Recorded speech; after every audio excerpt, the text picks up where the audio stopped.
What's up, RotoGrinders? NFL Pick six show, week number 12, the Thanksgiving show. This one works a little bit differently. We're going to go game by game with the Thanksgiving Day slates. Typically, we do like the Sunday slate. We pick out three main games. We'll talk about that after the Thanksgiving slate. Maybe producer Steve can get us a timestamp that'll help people out on the YouTube that are watching us on YouTube and they want to listen to the replay. So if they listen to this on a Friday night, they don't want to listen through all our Thanksgiving nonsense. Is that something possible? I think so. I hope so. Hopefully we can make that happen. Or you can just listen to hear how good or bad our takes were on Friday and say, man, they really whiffed on that Josh Allen one way or the other. We'll see what our Josh Allen takes are. As usual, we got Rich Hribar, sharp football analysis. We got John Daigle, 4 for 4 bet spurts. Daigle, this is a big day for you. A lot of shows the Thanksgiving week. Glad you could squeeze us in. Happy to have you come on. We'll be talking movies later on in the show as well. Looking forward to that. You guys watch the movie. I guess we'll discuss that later. We're going to backload that stuff, right? Is that what we're doing, John? Yeah, we put it on the back burner. That way we don't have to end on Lawrence Cager. We can talk about someone else at the very end of the show.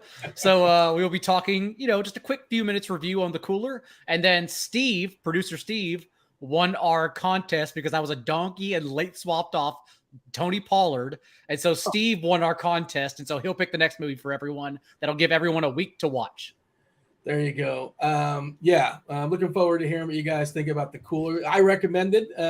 I thought I was setting a precedent by being nice. I'm curious if you guys liked it. I hope you guys liked it. I mean, come on. It's a gambling movie. You guys have to have liked it. We'll see. Stay tuned. Rich, what's up? How are things in your world?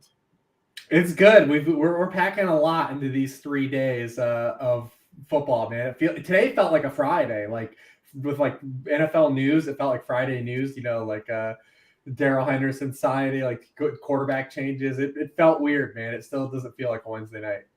Mike White is somebody we might mention at some point throughout the show. Sam Darnold is throwing footballs this week. Bryce Perkins not being on this Thanksgiving slate is legitimately breaking my heart. Do you want to? I mean, I'm looking forward to a Bryce Perkins take because. Oh yeah. Oh, okay. I mean that Sunday slate is wild. We went 2-3 weeks without any values, and now you could pay down. You can make whatever the hell you want this Sunday. I think DK heard my whining, and probably a lot of people whining about how tight the cap was, and like, all right, shut up. We're gonna loosen it up a little bit. The interesting thing is, like, the biggest total on the board for the main slate, and again, we'll talk about the main slate after Thanksgiving. 48.5, the biggest total on the board. It's, and there's some real stinkers, Denver and Carolina. 2022 NFL football, man. But the NFL is, have you seen they've transitioned to selling the NFL this year as the games are close? We don't care if they're good. It's like, it's like when someone tells you, hey, man, this movie's not good, but you like the ending. This is what I was going to bring up to you, Dean, is that I'm at a good friend's house, Chris G., who is a big best ball player on Underdog in particular, maxed out the BBM, has been on chip chasing before, yada, yada. But he watches Red Zone. Thus, I watched Red Zone. I watched Red Zone this week. And let me tell you something, Dean. There were more sacks on Red Zone than touchdowns. I can go back and count them. Nothing happened on Red Zone whatsoever in my lone experience. So never again. Never again. You're just thinking about the rare time they jumped over to New England and the Jets. That was all sacks and interceptions and no touchdowns, and they had to squeeze that game in. And did anybody else go on the rant about why the Jets did not punt the ball out of bounds? Has that conversation been had on a Wednesday night already? Because I have heard nobody complain about this. Like, just kick the ball out of bounds. Is it so hard to kick the ball 37 yards and out, and then we go to overtime? To be fair, nobody wanted any more of that game to happen. That is a good point. They put us out of our misery. The ref was going to throw that flag on that but maybe iffy block in the back. He was like, oh, no, I'm out of here. There's no way I'm doing this. It took overtime for the Raiders to score 22 points. It's like, let's get out of here. Just everyone shut down everything. Let's be done with the day. I thought that game for sure was going to end in a tie because, the Raiders, none of those teams, was it Raiders and Denver? Neither of those teams deserve to win any more football games the rest of this season. I'll tell you what, Sunday, not like we said, we're a forward-thinking show. I thought I was going to be the richest person in the world at 4 p.m. Josh Allen had tanked and I didn't really have him. I was like, oh my goodness, I got so much of this Cowboys Vikings game. I got so much T. Higgins and Joe Mixon. This is going to be amazing. And no. Oh. paying. I had Jalen Hurts doubles with Tony Pollard and Cowboys defense on DraftKings. So I had my best week of the year on DraftKings. But FanDuel, I don't know. I explained in a video on the 444 YouTube. I swapped off to Dalvin Cook. I don't think I questioned myself what I was doing. I didn't comprehend that Tony Pollard would be 3% rostered, especially on FanDuel, where you have to pay up for him. So it was the better spot for leverage. And I got off of him for some reason. So didn't do well on FanDuel. My fault totally. That's a good segue, by the way. Well, we're not talking about that game first, but Tony Pollard on FanDuel on a 3-game Thanksgiving slate. They're doing it right. He's not going to be played. I mean, whatever. It's hard to hide in a 3-gamer, but like no optimal is giving you Tony Pollard. DK, different conversation. Very first game on this slate, as always, Detroit. They host the game on Thanksgiving. 54.5 is the total. It's a big boy number. Buffalo, 32 is their team total. That's a huge number as well. Back in the Dome, Detroit flying back and forth, and they're back in Detroit. They're 10-point favorites here. Rich, I will start with you. If you want to go with Buffalo, by all means, go for it, or talk about Detroit. As is always, we always seem to talk about Detroit. Yeah, they always find their way to the show. But I mean, to me, this is interesting from like a game stance, because obviously the Bills are like the prime team of the slate, right? Remember last year they were the hammer.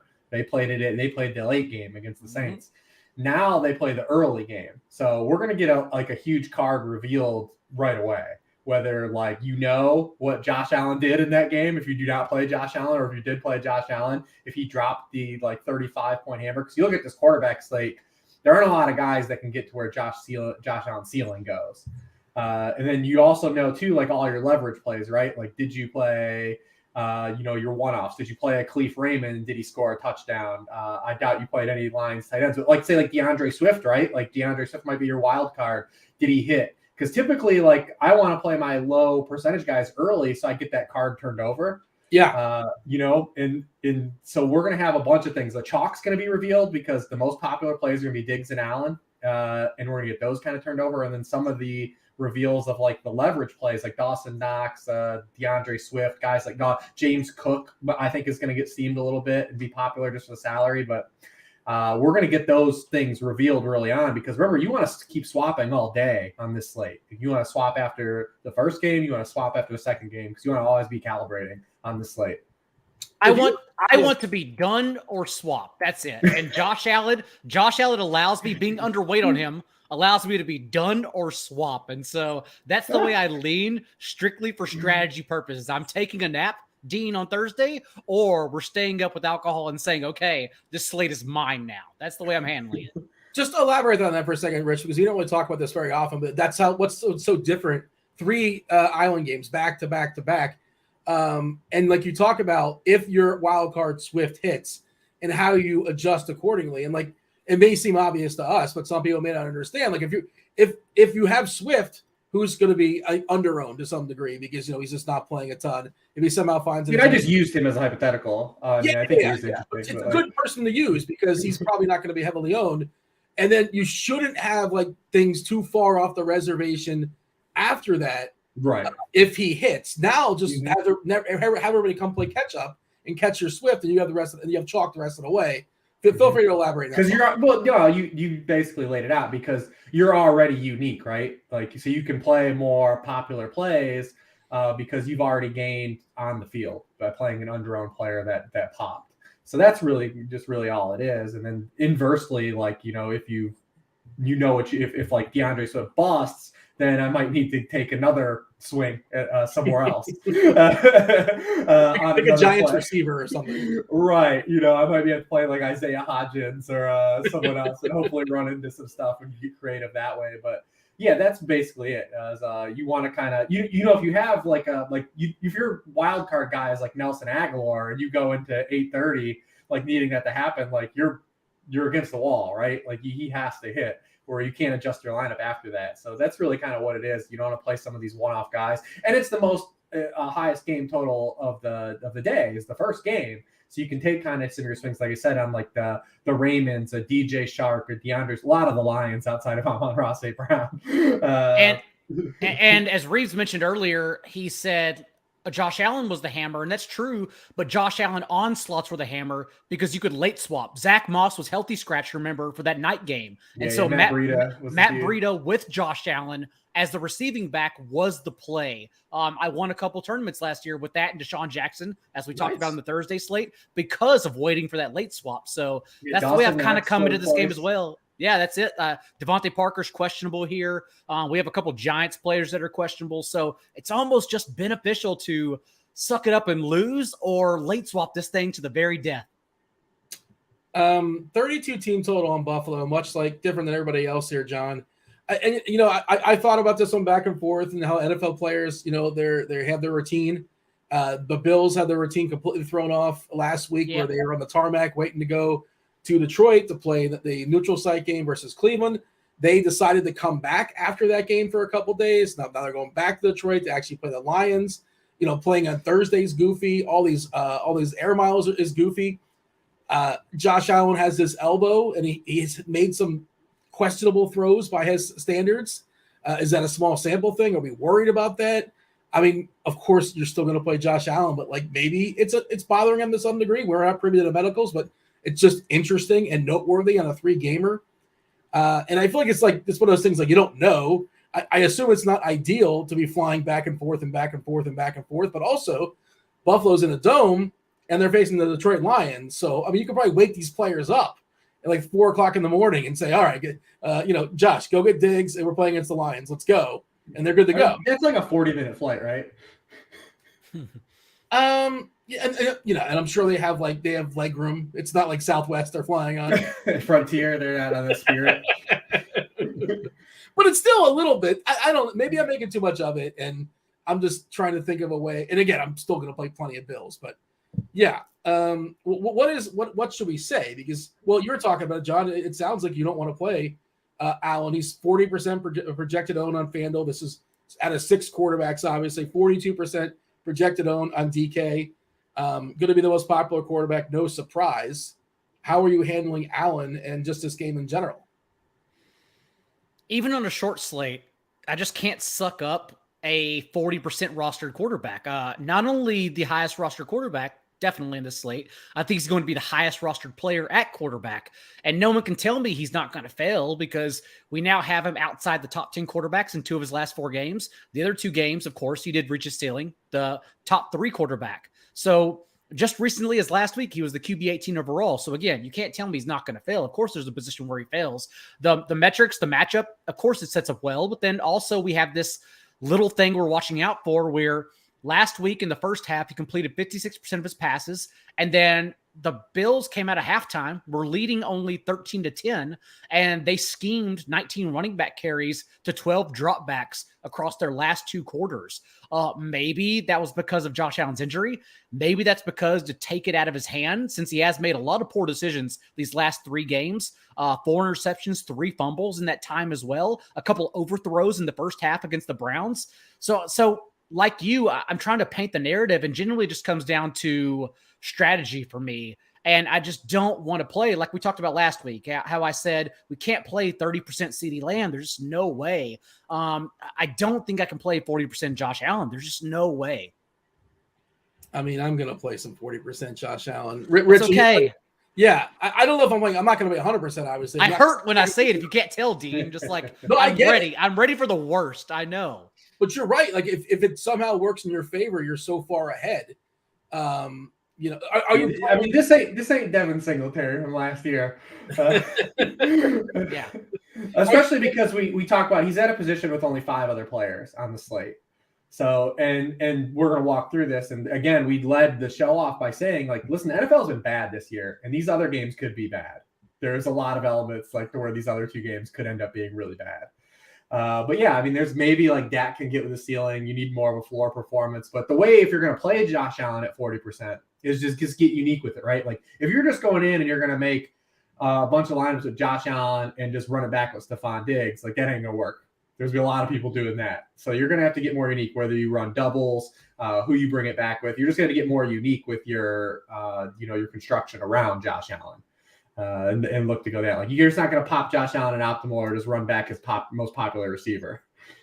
What path are you most likely to take with Allen? Are you most likely to roster him? And if you are, going to make him playing with Diggs or running back with Amon-Ra, whatever, how do you adjust your line? Is there somebody else in another team that you're identifying, or you're not doing that because that's too chalky? You're going to play Gabe Davis and his high variance, and hopefully catch like a 60-yard pass touchdown. That's something you can do as well.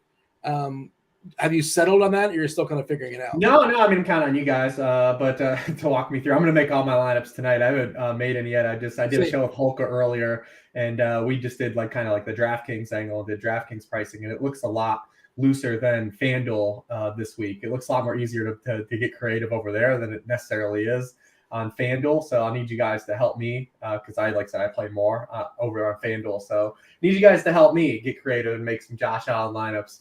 But yeah, I mean, listen, Detroit offers so many ways for him to get there. One, they're just like a really bad pass defense, like in general. And their best pass defender is out for this game, Jeffrey Okudah. The 29th in passing points allowed per game to opposing quarterbacks. They're dead last in yards per pass attempt. They're dead last in yards per completion on the quarterbacks. Then the rushing element, right? Like we talked about this with Daniel Jones. We were on Daniel Jones last week. I mean, look at the rushing lines they've given up to quarterbacks. Jalen Hurts, 90 and a touchdown. Carson Wentz had 23 rushing yards. Geno, 49 and a touchdown. Aaron Rodgers, 40 yards. Justin Fields, 147 and 2. Daniel Jones, 50 and a touchdown last week. There's just a lot of ways for Josh Allen to get there. I mean, there's a way Josh Allen can get there, and naked Josh Allen works. He's that kind of player. So it is a very creative kind of layout here to try to figure out what you want to do, because it's the most popular player. Like he's going to be the most rostered player in all large field tournaments. There's just no way around it. Absolutely. So you just got to get a little more creative into what you're going to build around him. It would be interesting to see if he does get there without any of the other guys. Like he has a couple rushing touchdowns. Maybe we pepper in like an oddball rushing touchdown. Or like 2 weeks ago, Isaiah McKenzie had a rushing touchdown. Maybe you get some weird stuff like that. It is interesting because the Lions defense is that bad. I mean, games in Detroit are averaging 62 combined points per game. It's the highest in the NFL. The Lions themselves are punching back. I mean, everyone's talked about their home road splits. To me, like they've had enough good road games now where we can just say like when they're healthy, they're capable of scoring. It's fine. And this Bills defense has had so many injuries now to this point. We've seen they've gotten leaky. Like they're giving up production. They've been giving up wide receiver production for like 5 weeks straight now, where they're allowing multiple receivers to get there because they force you to throw inherently because they press the scoreboard, and they're still pretty good against the run. But this back end of the defense had so much turnover, and they've started so many different cornerbacks and safeties this year that they are giving up passing production. So if you want to get cute and you want to build inversely, like, man, what if Jared Goff's your flyer, right? Like he's your wild card, and Jared Goff teams got the hard start because they've allowed 300 passing yards to guys like Jacoby Brissett and Kenny Pickett. They've allowed over 300 passing yards in 4 of their past 6 games. There's a lot of ways to get here early. This is the game though. And if you play like the Lions passing game, it's great because then you don't play Jamal Williams or vice versa. Like Jamal Williams, as we know, 6 touchdowns in his last 4 games. He's averaging 17 and a half touches in that span.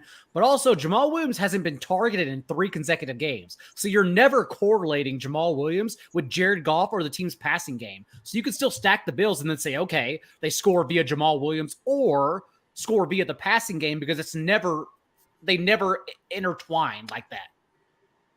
I just thought it was interesting. I just ran some optimals on FanDuel specifically, Rich. And, I didn't put any correlation rules in there, to be clear, which is of note, because no correlation rules. The Buffalo receivers, Isaiah McKenzie, who put up a big old 0 last week, but he's cheap. 18% of optimals. Diggs, 13% of optimals. Davis, 1%. So it's just interesting that, obviously Allen's going to be crazy popular, but math-wise, at least according, obviously you're going to put rules in. Most people are going to play. They're going to pair somebody with Allen. It's just of note that the receivers are not popping individually. Well, Diggs is really expensive. So Allen plus Diggs is a lot. I mean, I think we're seeing the most common build I think we'll see is people kind of punting RB2 on both sites.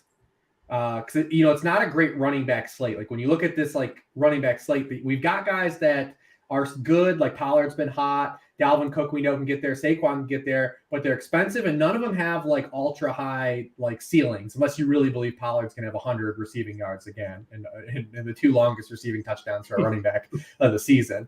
But even Saquon, you pull up his like game log and like look at like his final point scores. Like he's getting there like in the high teens, low 20s. Like for a player that's that expensive on both sites, like he's not going to bury you if he gets there, right? But like Allen has the potential to bury you, like if he has 35, like because if none of these quarterbacks can sniff 20, which definitely some of these guys still can, but if that does happen, then like you're kind of just SOL, because that's been the meta of DFS this whole year, whether you're playing short slate or big slate.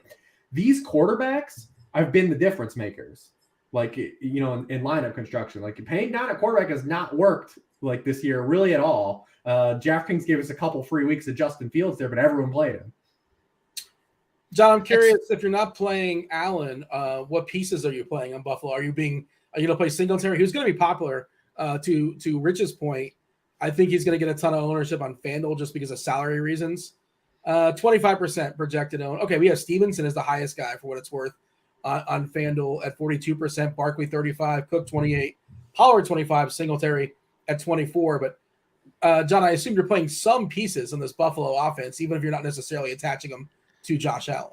Yeah, they have a 32-point team total, which is 5 more points higher than the Cowboys, the second highest on the slate. So whether I believe it or not, and I can't paint ways this game goes under and the Lions cover, but at the same time, like we're not fading in a 3-game slate the Bills altogether. So I would basically just try to soak up the rushing touchdowns with Devin Singletary, who, especially on DraftKings, just continues to be overlooked. 5,700 in this slate against the Lions, or if they want to take with a lead the pressure off Josh Allen, just like they did the Browns last week, they can certainly do so. So yeah, I would lean Singletary for sure. It's just interesting too, though, because you can like one-off Gabe Davis as well. Gabe Davis has been over 16 fantasy points in 4 games. He's been under 8 in another 4 games. So he's boomer bust, but boomer bust is perfect for this slate. So I don't mind squeezing him in. He's only 5,300 on DraftKings as well, compared to 7,200 on FanDuel. And then for the Lions, nope, I lost my train of thought. Go ahead, Dean. Just knowing the Lions. I was thinking like to Rich's point, he was talking about playing Goff and huge salary saver. Like play Goff with Amon-Ra and run it back with Diggs if you want to run it back with Diggs and Singletary if you want to do that. Yeah, you can play a lot of those guys. I mean, you can also do what Daigle said is you can also play Goff either without Swift or with Swift, right? Because Swift is like your one-off, and you can play him in the passing game correlation where there's no passing game correlation with Jamal Williams. You can just fade that the Lions have no rushing touchdowns, and if they do have one that's not from Jamal Williams, it's probably from Swift, who he scored in 5 of the 7 games that he's played. I mean, the dude, like, we have no idea where his touches are going to go. We know they're not going to go high, but if you get a couple touchdowns on this slate, like it could be a difference maker. And you can play him with Goff and save a lot of money. I mean, I'm going to have lineups with every quarterback. But yeah. So that's the way I think I want to play it, is with Goff. And then getting some of the Bills' expensive pieces. Obviously, you're going to run the Sun God, or maybe a guy like Raymond, and then maybe Swift, and you play against Jamal Williams. Because listen, Jamal Williams, I'm ready for him he's been burying me all year. Might as well let him bury me on the holidays too, because he's just an archetype of player that I don't really ever want to play when he's going to be popular or even have mild ownership. And you've got mini Jamal Williams on the slate as well, and Ezekiel Elliott. As we talked about last week too, after the bye, the Bills had allowed over 6 yards per carry. They were getting burnt on the ground as well. They have the same players, Greg Rousseau, list goes on, of injuries that would allow them to maybe leak some production in the running game. They did stuff Nick Chubb last week for 19 yards on 14 carries, but maybe that was just an anomaly compared to what they did the 3 games prior. Also, I remember what I was going to say. Runs. That's the thing with that. Their run D is actually still really good, and they're number 1 in the NFL in yards allowed before contact, the fewest yards before contact.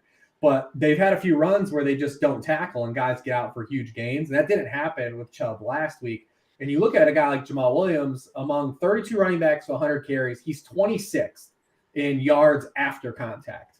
So, like, to me, like, if they do give up a big run, it's probably going to be either Swift or Justin Jackson, who's still playing a little bit too. Sure. Well, what I was going to say is what I also like about the slate is that they made Stephon Diggs and Josh Allen so expensive, and rightfully so, that those lineups won't have Saquon Barkley. So honestly, like if Allen and Diggs fail, those stacks, which are going to be everywhere, even 20, 21 points from Barkley is probably good enough to win the slate because those teams aren't spending up for Barkley. And so that's why I find, well, the Giants game, we're going to talk a lot about it, but like I almost just want to suck it up and play Barkley just to be unique elsewhere. Well, a couple things. Rich, you said that you're playing every quarterback. I mean, every quarterback in this game or every quarterback in the slate? You're getting some slate. I'm at stack. How many lineups you making that Mac Jones makes one? Hold on. I like Mac Jones over Jared Goff. We're not there yet, but okay. I'm getting ready to suck it up with Mac Jones on Thanksgiving. Oh baby. Okay, all right. I'm looking forward to this. Mac Jones, who hasn't thrown more than one touchdown in the game. Here I am to sell it to you. Oh, yes. I mean, Dean, imagine not having a player in this slate. I couldn't. Not gonna be me. Mac Jones, 5,100. Somebody scores a touchdown that you don't have, like the first. Like if you don't have any Raymond for whatever Jesper reason. Horsted. Remember when Jesper Horsted scored that touchdown? Yeah. It's just like this. Thanksgiving's ruined. That's it. Like I'm done. I can't come back to this. Jesper Horsted, that's an analogy for Lawrence Cager. Like that's where we're at right now, this slate. Swift, they've been babying so much, and it's a short week for him. Like, is there concern that he gets even less rich here as far I think some of the other guys you might be more concerned about. Because he's probably not going to max out on touches anyways. Like he can't get less. He can't have his workload reduced. Like,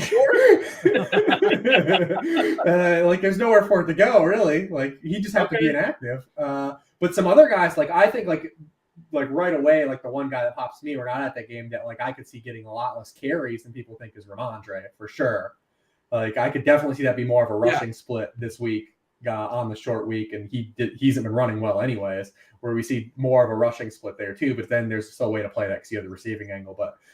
Yeah, to me, the Swift is one of the guys that stands out because in my head, and I could be galaxy braining this, but like I feel like people are looking at this slate from a top-down stance, and just the receiver plays are a lot better than the running back plays. And there's a way that like if you have multiple receivers that get there with big crooked numbers, it's going to be hard to make up. So I think if anyone pays up for a running back, they're not going to pay up for two probably. So maybe there's a way you get unique as you pay up for kind of two of these running backs.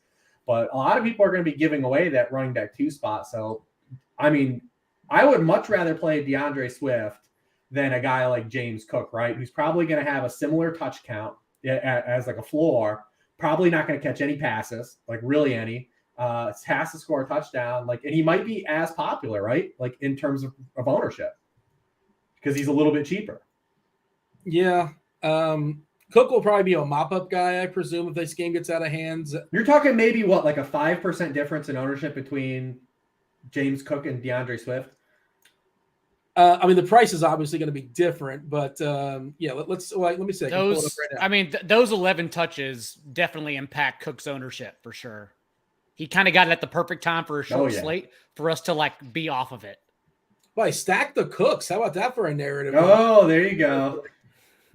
James Cook, we have him. This is DK for what it's worth. 4.4K on DK. We have 10.5% ownership. And you're asking about Swift 12. And that's way too much. You're talking about a guy. Way too much. Yeah, a double-digit ownership for a guy who might who's going to probably top out at like 30% of the backfield share. Devin Singletary still had 20 touches last week. We have Cook well ahead of Breida for what it's worth. Breida 4.3, Cook 4.4. I also had a theory about that. Like you talked about, the short week. I think the Giants pulled Barkley off early last week, like because they were chasing and they were down by maybe 2.5 scores, 2+ touchdowns. They got murdered. Yeah. It was all Breida at the end, I believe, and I feel like he scored a touchdown too. If he wasn't playing Thursday, maybe they would have let Barkley go at least like another series. Maybe they were anticipating the Thursday slate. I don't know, but just if you like a narrative, just a thought. Like I don't know, that makes sense to me in my head, but. I have no clue. It's just, we're about to get to that game, but gosh, I just want to. I feel like I want to be overweight on Barkley for actually not a good reason. Like it's just for tournament reasons because I know everyone's going to play Josh Allen and Stephon Diggs, and trust me, I've tried it. I know you can't afford Saquon Barkley when you do that. So it's like, okay, well, maybe I just play Saquon Barkley to be different. That's where I'm at right now. My problem, and we're not there at that game though. My issue with Barkley is at 8.8 and 8K, like he hasn't had the ceiling for that type of salary where I'm scared if he gets there. Like he just doesn't scare me. Also, the offensive line is all beat up, and Dallas just mauls everybody. They're on 7-Eleven workers. Like they're on nobodies right now on that line. Yeah, that's kind of my issue with that. And that doesn't mean he can't get loose, but I mean, again, this is I feel like I know what's going to happen in take, which is not always the right way to go. But no Christian Darrisaw, and Dalvin Cook still averaged 6.5 yards per carry. They just got blown the hell out, so they couldn't run the ball more. But the Cowboys defense is still very susceptible on the ground. Again, this is not me trying to sell you a bad play. I'm just telling you what I'm probably going to do just to suck it up and take a nap. Because I think that's the best strategy here for Saquon Barkley. Rich, are you making enough lineups? You're getting all the quarterbacks. Are you getting all the tight ends like Brock Wright? No. I'm not going to max that. No. I was, tongue in cheek saying on every player. But I will build a stack for every quarterback though, for sure. Yeah. I mean, because it's like I said, it's covering 6. And I'll get a couple more. There'll be some more unique lineups in there too. But yeah, I mean, I usually typically on a site like this, I make around 30 different lineups, and then I'll play those. So we'll get in the lab. You don't do by hand, not 30. You can't. No. I'll figure out because I want to take people out of the player pool, and I'm not doing that all by hand. You know what I mean? I want to get. Who are you kicking out of the player pool? What's that? Who are you kicking out? Is there significant players you're kicking out, or like Justin Jackson you're kicking out? I mean, maybe Jamal Williams. I'm probably going to play 0 Jamal Williams. Okay, that's what I want. I wanted a take like that. I mean, we're not probably going to play and just let it be. I'm just going to let it be. I'm going to probably play 0 Jamal Williams. Honestly, I'm gonna fade the hell out of him, and hopefully that he doesn't have double-digit touchdowns. So he's had 5 games this year. He's got a nose to the end zone, right? I mean, this dude. I mean, he just keeps getting. He's not doing anything else. 47% of his fantasy points are touchdowns. That's amazing. The highest rate in the league. Zeke is second. That's why I call him Baby Jamal Williams now, because he doesn't catch any passes and just falls to the end zone. That's basically where you are. Who's the inverse of that? I'm curious. You probably know. Who's the inverse? Who's the one that has their least amount of their fantasy points on touchdowns? Running back, I'd have to double check. Wide receiver, I always keep an eye on it. It's guys like Michael Pittman, Chris Godwin, Tyreek, because those are the regression guys, right? You're looking these are going to start turning some touchdowns. Except Deontay Johnson isn't going to regress no matter how much people want it to happen. Yeah, no, he's not. It's not happening for him. I feel like it was Tyreek for a while before he scored several touchdowns. But I think this is an interesting thing because Daigle said I think Gabe Davis. Well, you said Gabe Davis wasn't popping in optimals, but I'm curious to see what his projected ownership is because he's you'd think people would gravitate to him on a slate like this because obviously small slate. If he has the 30 burger, you're right off. You're out the gates. But Gabe this Davis? is because from a matchup stance, this is big. He is really night and day splits versus man and zone coverage. And the Lions obviously they play the most man coverage in the league. But he against zone coverage, he's averaging 2.1 yards per route run, 0.86 yards per route run against man coverage. I mean, if you follow Matt Harmon's work, it's been kind of the bugaboo against Gabe Davis. He doesn't really get open. So I'm curious to see because it's typically when you look at it from a matchup stance, this would be a spot to it's screaming to get Diggs in because he just eviscerates man coverage and Akuta's not playing. I doubt that the Lions are going to really change their stripes, right? They're probably not going to just drop back and play a bunch of shell coverage. They really can't. They'll get destroyed still either way. So they might just choose the lesser of two evils. And Davis's defense, he previously did not have a high target share, but was still adding splash plays. But now we have these since the bye, since he's been healthy from the ankle sprain, he has had a 20% target share, at least 7 targets in 3 or 4 games since the bye. So he's actually getting a little bit of volume now too, but maybe the defensive splits do matter a lot.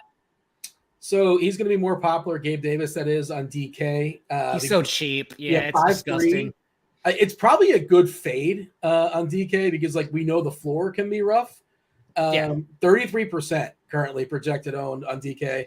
Fanduel, distinctly different price over there. He's at 7-ish on Fanduel. And we have 28%, which seems a little high. These numbers are refined the closer we get to lock. In the morning, I'm sure they'll change a little bit, but it's going to be higher on DK for what it's worth. Before we move on, give me, I want both you guys, give me your favorite, John, your favorite GPP play in this game and your favorite fade in this game. I guess you already said it's Josh Allen. I don't want to pin you on that, but that's you suggest. Just pay me with it. I don't care. Like I've done this so long. I don't care about, like, I know what everyone else is going to do. I know what I need to do to win the slate or just call it a day. I'm fading. I'm going to be underweight on Josh Allen. It's going to suck.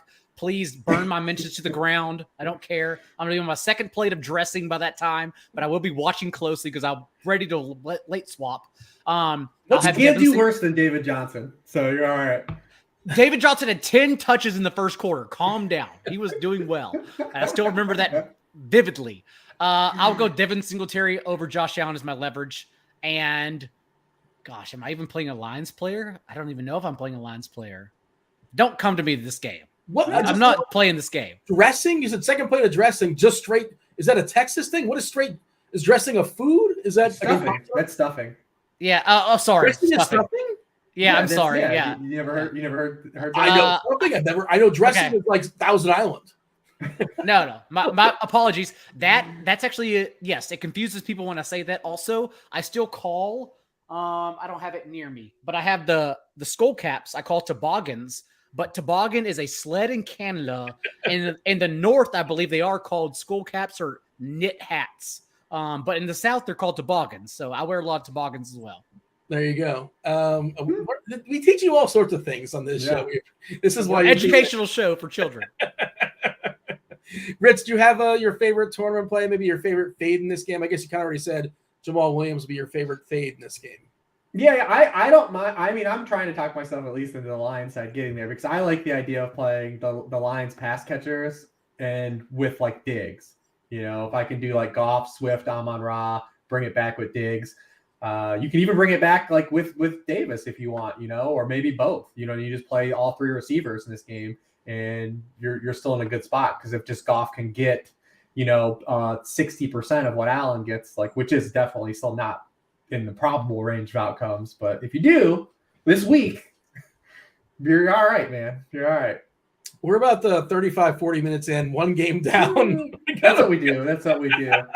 But guys like Raymond, Shark, like those are the guys. Like you want to throw those oneers, man, because like we're projecting a passing script for the Lions, right? What did Shark get, by the way, last? Did he play? He didn't. No, he was like he played like 2 snaps a quarter, but they already said that he's not going to be as restricted this week, which could mean anything. Whatever. It's Detroit. Like what does that mean? Like did they is Swift restricted or not restricted? What do they call him? Exactly. Like no one knows. Swift is practicing full 2 weeks in a row now, so who knows? But like those guys are going to be on the field largely. Like, well, Raymond will be. Like at least like Raymond's getting exercise. Like he hasn't had any turkey yet. He's out there running. You just hope something happens. I cannot believe this game is the first one of the slate. Just save it till the end. That way we can all figure out what to do. The first game to ruin my morning at 11. Like, God, man. But all the these are the major cards, though. They're going to be. That's why I said I kind of like that it's first. Because, like, if James Cook gets there, because, like, James Cook, I'll tell you what, I ain't playing double-digit James Cook. I know that. So, like, if James Cook gets there, I'm going to be chasing, man. You're going to be pivoting on some goofy stuff. And as you mentioned, if you play Jared Goff, like it's still Amon-Ra St. Brown. He's still accounted for 35.8% of this team's targets, like without TJ Hawkins in the past 3 games. Like Jared Goff goes one place. And like that's what's annoying about these short slates is that DeAndre Swift may be like genuinely 2 targets is enough for DeAndre Swift to maybe get there. He did score his touchdown last week inside the 5-yard line in garbage time, which is also like a sign that the Lions were blowing the Giants out because they gave Swift a touch inside the 5-yard line over Jamal Williams. But yeah, like it's enough on a short slate. Giants, Cowboys, 45.5 is a total. Cowboys are a 10-point favorite. Giants, short week traveling, and they have severe offensive line problems. Feel free to touch on that, John. We kind of touched on it already. And then could you sell me on any of these Giants receivers? I'm listening. I'm willing to hear you out. The issue for Saquon Barkley for the Giants is that if for those listening that don't know, starting center John Feliciano, right tackle Evan Neal, left guard Shane Lemieux, and backup left guard Josh Ziodu. I don't know. I'm pronouncing it incorrectly. Whatever the case, they're all ruled out. Also, Evan Neal's replacement, Tyre Phillips, is a game time call. It doesn't sound hopeful. Like this team is down to the absolute bare bones. Having said that, selling you on a receiver, yes, Darius Slayton is yet again a great play. led the Giants in routes run last week on a season high 86% of dropbacks. He has a 23% target share the last 2 games out of New York's bye. And then more importantly, Slayton is also 8th among all wide receivers in yards per route run against man coverage, which Dan Quinn schemes because they blitz a lot, at the league's 5th highest rate. We also know Wan'Dale Robinson, which I didn't believe. Like, we knew about the Lions' propensity to allow yards to opposing slot receivers, which is why I think Isaiah McKenzie naturally gets steamed, as you mentioned, could be a 15-20% player in a short slate. And I didn't believe it. And then we saw Wan'Dale Robinson have 13 targets before he got injured. But that was a game script thing. Like, Wan'Dale and it was all like the Giants threw 50 passes. Season high, past tense for Daniel Jones. But then also Darius Slayton still filled in with 10 targets here. So like the fact that there's no one else to play, maybe Richie Jones is active for this game, but Richie James, but either way, like there's just no one else to go to. So I don't understand why Darius Slayton wouldn't be an amazing play, literally just like chalk on this slate. And I actually don't think he's going to be chalk. And we think we're going to get negative game scripts. So sure, why the hell not play him? I'm pulling up the ownership as I throw it to Rich. Your thoughts here as far as it's too hot for this as well now. Go ahead. Oh, for the beanie. Yeah. and the takes, but yes, the takes. No, I don't think Slayton's a hot take at all. I mean, he's easily been the guy that's been the most reliable in their passing game. I mean, I even like when I talked about Wan'Dale like last week, even pre-game, it wasn't like a Wan'Dale thing versus me. It was literally just the Giants construct of the Giants offense thing that's been limiting those guys. It's like they weren't getting any passing volume, so it's like you have a guy that's a low ADOT player in Wan'Dale Robinson. He needs targets to get there, right? And like the Giants just weren't offense providing them. We talked about Slayton last week. Prior to last week, he had more than 7 targets in a game because they just don't throw a lot. Well, they couldn't run the football a lick last week. They fall behind. They're chasing script, and they threw 44 times. Guess what? Now you look good. We've done this with CeeDee Lamb the entire year. We're starting to see it with Terry McLaurin too, and what's going on in Washington. Like you look at these guys, like they have these elite like metrics, right? Like you look at CeeDee Lamb and you're like, oh my God, this dude is 3rd in target share. He's 6th in air yard share. He's 4th in targets per out run. Yeah. Well, Dallas is also 24th in dropbacks, and they're when you only have 28 targets to go around, it doesn't matter what those metrics look like. You need volume. That's why CeeDee Lamb goes absolutely nuclear week before when they have 46 pass attempts. But when we get back to these 25 games, he's just got to do a lot on very little. And it's like kind of said that it's going on with Terry McLaurin now. So if we at least just get passing volume for the Giants side, like these guys can actually get there if there's just pass attempts. And I don't think they're going to be able to really run the football. I mean, maybe you get a situation because it's Barkley and the type of runner he is, like he just pops one. Now out of, like I said, Jamal Williams, those 32 running backs that have 100 more carries this year, Barkley's now 27 out of 32 guys in success rate. When these teams played in week 3, his success rate per carry was just 28%, but he had a 36-yard touchdown run. That's basically his MO the entire year. We never got there last week because eventually he just didn't get enough carries and they never popped the big run. But if he doesn't pop the big run, there's no receiving game usage for Barkley anymore. Like where are all the Barkley receptions? Like that's the big like hang up with him. That's why he's not cracking that ceiling when he gets there. His season high is 45 receiving yards. It did come against Dallas if you want like that little carrot to like latch onto. But like the thing is, when you watch Zeke in week 1 or Barkley in week 1, we're like, oh my God, this dude's going to catch 80, 90 passes this year. He's going to be like, oh my God, he's going to just knock down all fantasy. It doesn't matter because the receiving like floor hasn't been there at all for him. I'm curious to see if it gets there this week. They're going to need him. Like, so, and this is kind of a must win game for the Giants. They've only played 1 division game. Everyone's kind of live in that division. They got to start winning some of these games.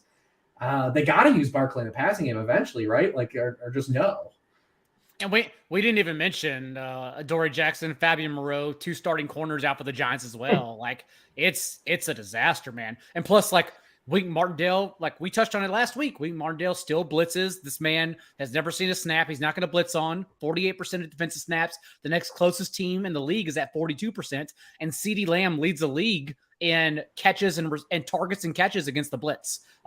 He's been since Dak Prescott returned in week 7, CeeDee Lamb's been targeted on 28% of Dak's targets against the blitz. Like, it's just like everything works out too well in this game for the Cowboys. Let's have the Zeke Pollard conversation. Go ahead. Well, I mean, it's a short slate. And if you're looking on FanDuel and here is Zeke Elliott at 71, it's like you know what you're fighting for. Like you're basically playing the Jamal Williams of the Cowboys. Yeah. We also expect it to be a blowout. They're also in a position where like they're giving Zeke touches to make him feel better. Like they're going to give him touches inside the 10-yard line. These two players, like Pollard had a catch inside the 10-yard line, but nonetheless, he out-touched Zeke 3-2. They will give Zeke carries inside the 5-yard line and on the goal line. He had 2 carries last week for 2 yards because both of them came literally on the goal line. Like that's his MO, and that's where we catch up in points on FanDuel. So I'll play Zeke on FanDuel. Why the hell not? Not on DraftKings, but I'll definitely play Zeke on FanDuel. And importantly, it came after a fail by Pollard. Yes. They gave Pollard a shot and he failed, which isn't the running back's fault necessarily. You just get a play blown up, but they went and turned to Zeke. They're like, all right, we'll get the. I see a situation very similar to the Green Bay situation, right? Like Tony Pollard is your Aaron Jones. Zeke is your, or kind of like an apex Swift, right? If Swift were healthy, it's a lot similar, right? Like in these two backfields right now. Like Pollard is the favorite in the backfield. He's going to be the guy that's going to get the most of the passing game work now. He's the splash play guy. He has a huge ceiling. He also is a little volatile, probably a little more volatile than people are giving him credit for because of the streak that he's on right now. Like I said, the dude's not going to have 100 receiving yards and 30-yard receiving touchdown, a 69-yard receiving touchdown. 2 of the 3 longest receiving touchdowns by a running back in the NFL this season were in that game. So we're not going to have that type of run out every week. But it is a great matchup. And then they're just not going to probably be pressed to throw, right? Like we've seen this with Kellen Moore the entire season in the Cowboys. Yeah. I mean, look at Dak Prescott's dropbacks, man. Like he can be efficient on his dropbacks, but he's thrown more than 27 passes once since he came back.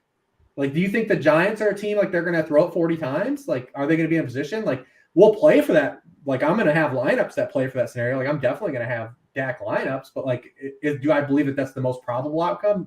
Absolutely not. So it was Cooper Rush as well, but we've seen this matchup before, and Wing Martindale blitzed Cooper Rush at the league's highest rate in week 3. So like we've already seen this play out, and Dak Prescott, Joe Burrow, and Patrick Mahomes are the 3 quarterbacks you don't blitz in the league because they make you pay every time. Prescott's still 5th in completion rate against the blitz this year. And I guarantee you Martindale's going to send the house. So yeah, probably a position to stay away if we assume it's a blowout. Also, Rich, like I know you don't play a lot on DraftKings, but like I think we're having a different discussion because it's interesting on FanDuel where I want to pay up for him to just get unique. I understand it's not good value, but I don't give a shit about value on a 3-game slate. Whereas on DraftKings, dude, like Pollard was priced at 6,500 in week 8, was the overall RB4 with 3 touchdowns. He was priced at 6,500 against the Packers. And then he obviously, he played 72 snaps, had 25 touches, and scored 25 DraftKings points as the RB6. Last week, then, they said, okay, we'll budge him up to 6,600, a whole $100. And then we know what he did last week as the RB1 in fantasy. They kept him on a short slate on DraftKings. They kept this guy at 6,600. Like, that's offensive to me. So I'm going to play him to spite everybody. And I'm just going to roster him in every single tournament because it's too cheap. I don't care how volatile he is. Like 6,600, that's offensive. John, Ronald in chat, for those that are watching us on YouTube, what's up, y'all? Kindly hit that like button, subscribe, turn on those notifications as well. He says, I thought Daigle would have been on the double Cowboy running back like last year. Maybe. That was your call. You know what? Maybe. I played around with it, but I think I like Ramondre Stevenson a little bit more, at least on DraftKings, than Rich does. And so that's where I'm playing him because they didn't really bump up his salary per his usage. Well, the problem is no one's like one of the guys isn't cheap. Like Pollard last year was an ancillary guy, right? Like on a slate. Like now that like this. But if you fade Ramondre on FanDuel, which it makes sense to, you can get both of these guys since Zeke is now cheap. Like 7,100 for 2 touchdowns is cheap since that's what we're assuming.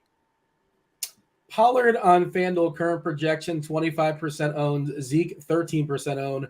On DK, we got Pollard at 24 and Elliott at 13 for what it's worth there. Dak, the most popular quarterback, second most popular quarterback behind Allen as far as the slate projections. Yeah. The other guys are all jamokes. That's true too. Yeah, you'll have them. I'll have them too, probably. Slate. Why not? Let's see what happens. Yeah, man, absolutely. Do you think I want to live a life where like I don't get a piece of the 2-touchdown Mac Jones game? 3 touchdowns. Give him credit. Maybe touchdowns. That's more touchdowns than they've scored in their last 3 games. I don't know. I know. It's not going to be pretty. Rich, you have an answer. You can abstain if you want. Besides Slayton, like who's the next best option to pair with Daniel Jones? You can include Cager or Hudson if you'd like. I mean, listen, volume will just be out there. I assume they're going to be throwing the ball a lot, maybe comparable to the levels they threw last week. I mean, Slayton gets lucky because if Richie James misses, he's the guy that's going to go in and move inside. Isaiah Hodgins and Kenny Galladay aren't going to play any slot snaps. So like it'll actually benefit Slayton too if Richie James misses because he won't get any of the best end of the Cowboys defense either. He's not going to run into Trayvon Diggs. He's not going to. I mean, they play a lot of zone and cover 3 anyways, but it just helps him. He's just going to be. It's just a better run out for him. That's why I think just as is Slayton, and he doesn't project to be real popular, but you look at we got guys that are going to be on the field though. Like Michael Gallup hasn't done shit this year, but like he's out there. Maybe this is the week. Is there a reason why he's not doing anything? Right, the dude had an ACL tear. He wasn't good before, really. I mean, the Michael Gallup has always been more of a tall tale than like actual production in the NFL, and then he's coming off a significant injury. I think he just is approaching 10 months too recovered. I think he had surgery in February last year is when he had his surgery because it was ACL MCL. So I think he had to wait a little bit, and he tore it like in January, anyways. So I mean, he still like isn't even out. Like we saw Godwin has been right. Like it's taken Godwin a while to like look back like Godwin. These guys take a while to come back from these injuries, so that could be part of it. Like I said, he also wasn't a guy. He's a lot like Gabe Davis, where like he necessarily wasn't a guy that always got open either to begin with. So and then you take away the pass volume, right? Like we're shrinking the Dallas pie. Like these guys aren't throwing a lot of passes in general. So there's a lot. He's out there though. Like if Dak throws a touchdown to him and Dak only throws 2, like he's going to matter, right? Like on the slate. So, there's Noah Brown. Noah Brown is another one of those guys, right? Like he's like chipping in just enough every week. Where on a slate like this, you can talk yourself into like, well, sure. Noah Brown's getting played on DraftKings this week too. Definitely, given his salary. Let's see where we got him currently. I was looking at tight ends. Give me your thought as far as Knox, by the way, is going to be pretty popular. He's pretty cheap. Obviously, 32 team total for Buffalo is going to do that. And you're going to see 2 tight ends on this slate for sure because the people want to play those receivers, man. People are going to want to play these wide receivers.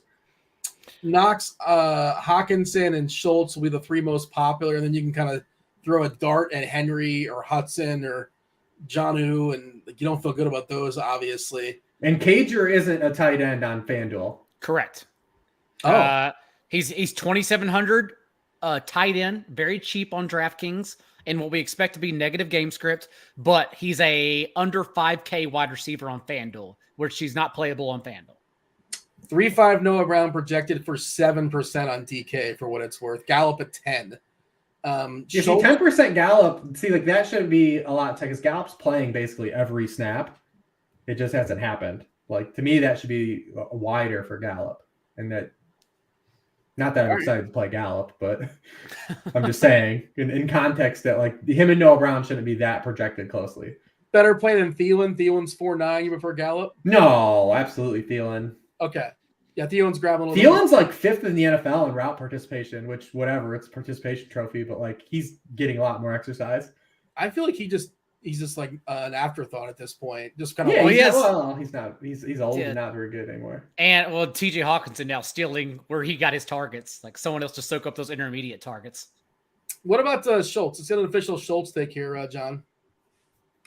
I mean, we know he has a 20% target share in his 4 full games with Dak Prescott. It's a weird tight end slate because you're not scared of anybody. Like I'm not scared of TJ Hawkinson. I'm not scared of Schultz. I'm not scared of Cager. I'm not scared of Knox. So it's just kind of like I'm just correlating with my game stack. I don't really have a hard Schultz take, to be honest. Rich, you got anything to add, or it's just like it's one of those tight ends in the pool, and if it works as far as your correlation, and that's that? I mean, he's the best tight end in the pool. I mean, He's getting targeted on 27% of his routes with Dak Prescott in the game. If you were kind of to play the extrapolation game and compare that to the league, only Mark Andrews is getting targeted at a higher rate than that. Again, you just need pass volume. Like Cowboys, these guys that have these like elite metrics, like Lamb and Schultz, like just get dinged. I mean, the target share was there for Schultz. He had five targets.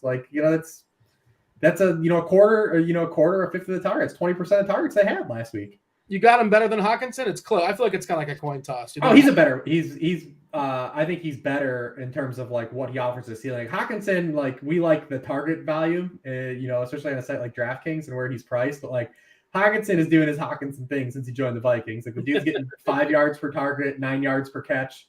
I think Schultz definitely offers a little bit more upside.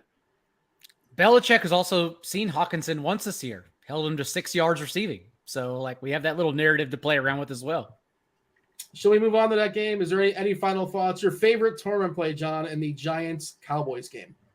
I like Darius Slayton a lot because I don't think he's going to be rostered according to what he should be, especially since it's a late swap position with Richie James. If he gets rolled out, where the hell else do you pin these targets? You can't tell me you're going to play Golladay. You're not going to play Isaiah Hodgins. Like, it's all Darius Slayton, who's a very good player. So I like Slayton a lot. And on FanDuel, I still like Zeke. And I'm going to play Pollard still everywhere as well.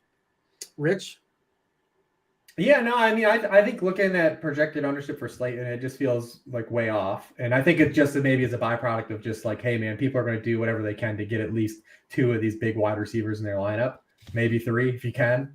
I think that maybe is dictating it. But he's definitely my favorite Giant from objective stance. But I'll sprinkle in a couple of these guys.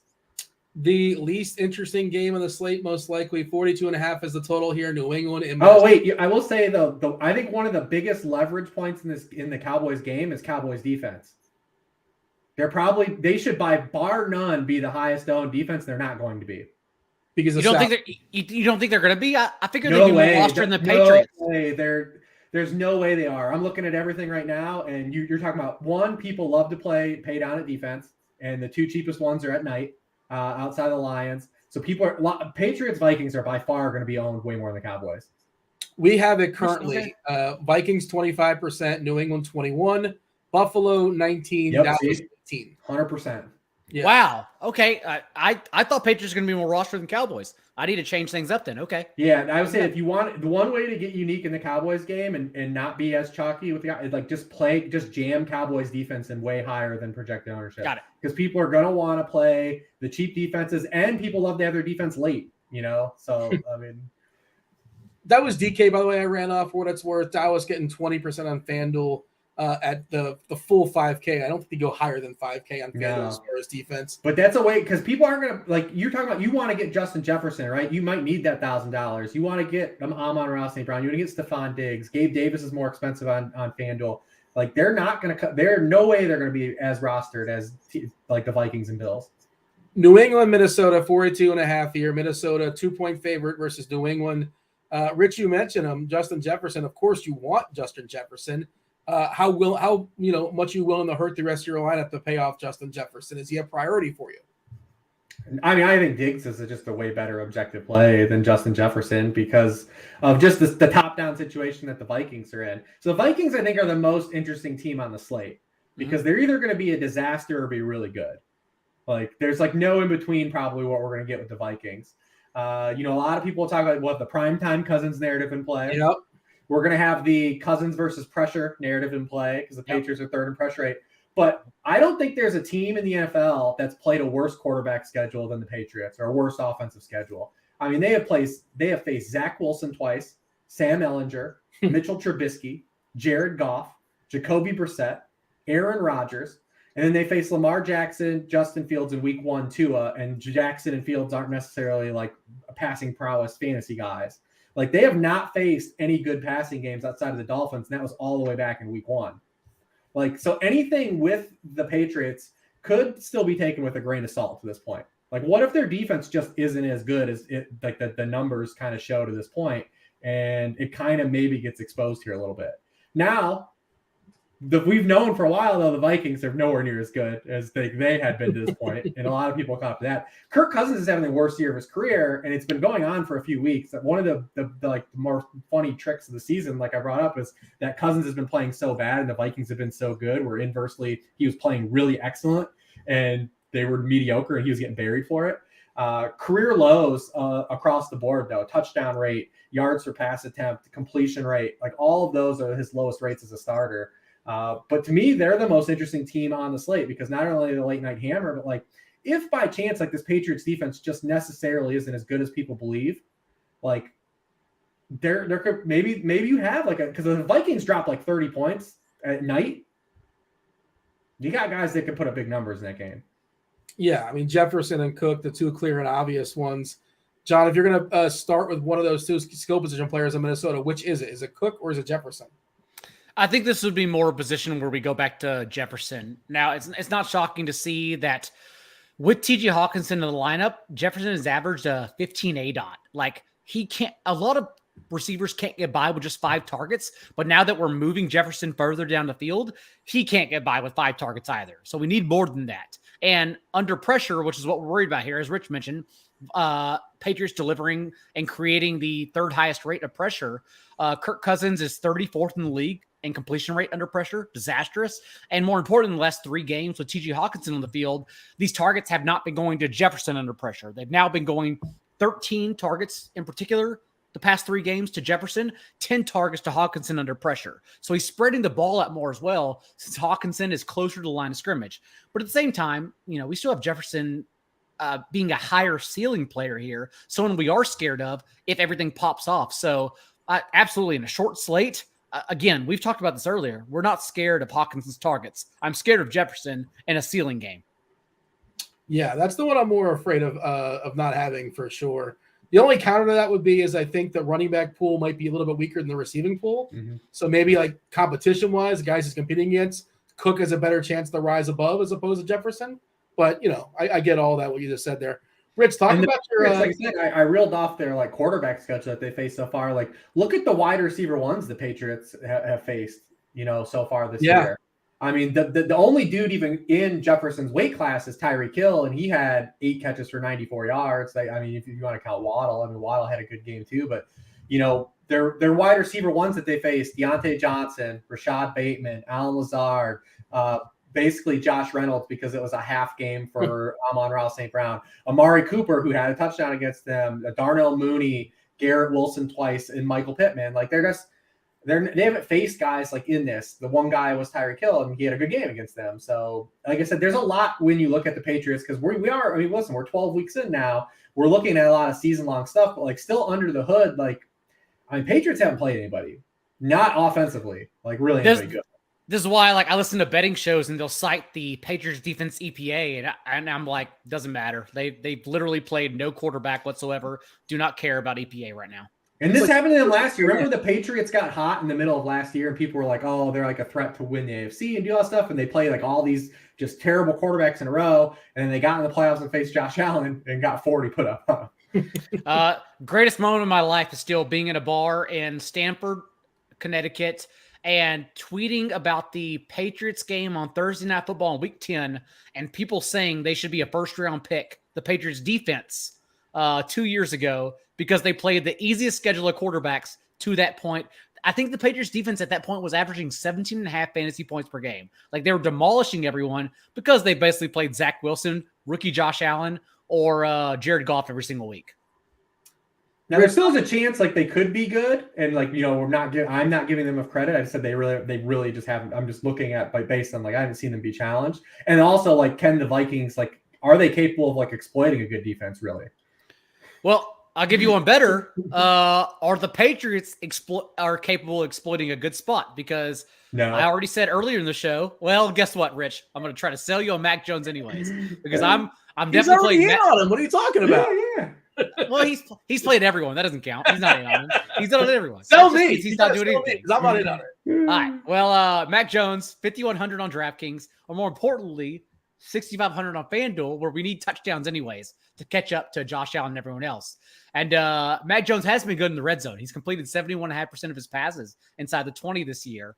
But He's only had 21 passes into the red zone because the Patriots offense sucks. But that's where we're hoping the Vikings help us out, because the Vikings are still allowing a league high touchdown rate inside the 20. And over the last month since they returned from their bye, 28 points per game. So wherever I'm spending down, I'm going to Mac Jones. I understand Mac Jones checked down. That was the game plan against the Jets last week. 85% completion rate, a season high, because all he did was throw to Ramondre Stevenson in the flats.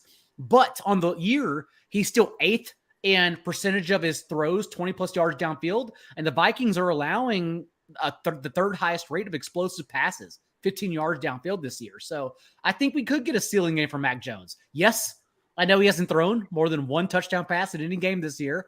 I understand Josh Allen is on the slate, but at that same point, like, if we make it past Josh Allen failing, buddy, we're live. We're going with Mac Jones all the way here.